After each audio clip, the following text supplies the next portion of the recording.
Birthdays are supposed to be special. They're supposed to be the one day in the year when you feel seen, celebrated, and reminded that you matter to the people you call family. But in my house, birthdays were a cruel reminder of just how invisible I really was. Every single year, like clockwork, my family pulled out all the stops for my brother's birthday. Balloons, cakes stacked so high they could barely fit on the table, rented venues filled with laughter, music, and gifts piled in the corner like mountains. And then there was me. When my birthday came around, silence. Sometimes not even a happy birthday. Sometimes I'd overhear them mention it in passing, almost like a joke, before returning to planning the next extravagant event for my brother. Each year, I told myself it didn't matter, that maybe next year would be different. But next year always came, and it was always the same story, him bathed in the spotlight, and me left in the shadows. At first, I tried not to complain. I thought maybe it was selfish to expect too much, maybe it was normal that my brother was the center of attention. He was older, louder, always commanding the room. I thought my time would come when people noticed me too. But the years passed, and the imbalance only grew sharper. On his birthdays, cousins, neighbors, and friends packed the house while my parents boasted about how proud they were. On mine, the most I got was a hurried dinner, sometimes not even that, because they were too busy. I tried to smile through it, to convince myself that I didn't care about parties, gifts, or recognition. But deep down, each forgotten birthday cut into me, carving scars that nobody else could see. The breaking point qu'à mon 18th birthday. I woke up that morning with a small flicker of hope. 18 was a milestone, wasn't it? Surely they wouldn't ignore that. I thought maybe there would be a cake, maybe some kind of surprise waiting for me downstairs.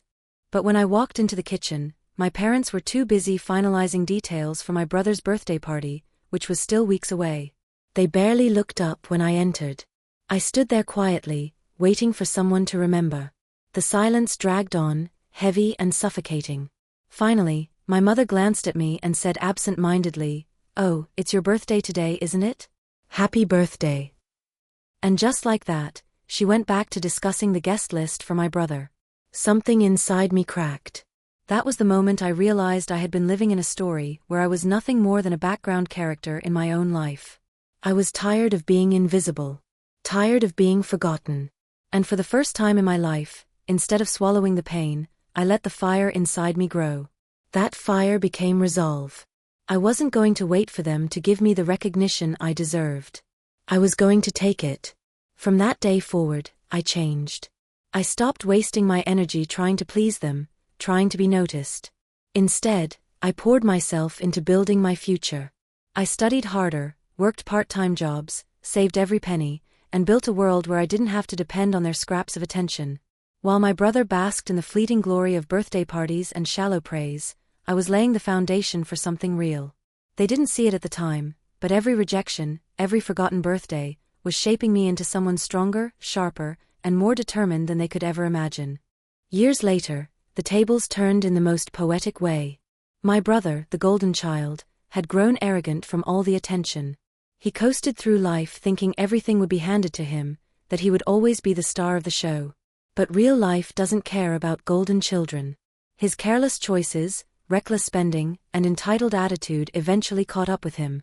By the time he was in his mid-20s, he was drowning in debt, his so-called friends had abandoned him, and the charm that once carried him through life no longer worked. My parents, once so proud, now whispered in shame, covering for him at family gatherings while silently worrying about how to fix the mess. And then there was me.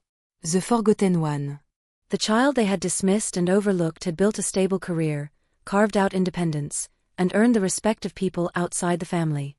I wasn't just surviving, I was thriving.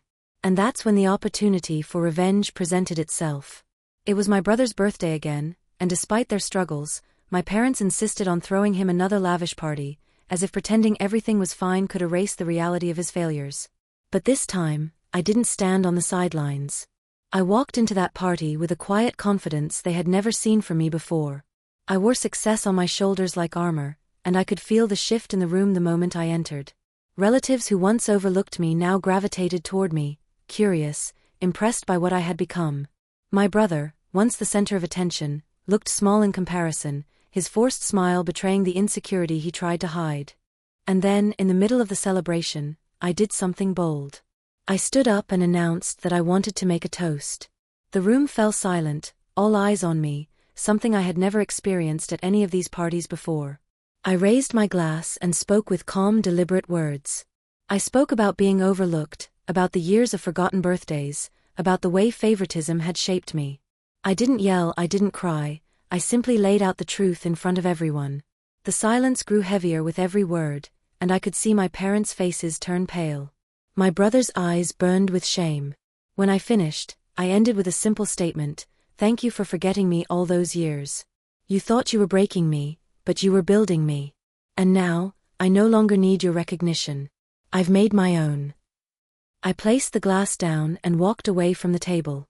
The room erupted with whispers, some in support, others in shock. My parents sat frozen, humiliated in front of the very people they had once tried so hard to impress. My brother slumped in his chair, stripped of the attention that had once been his birthright. And me? I walked out of that party lighter than I had ever felt in my life. My revenge hadn't been loud or destructive.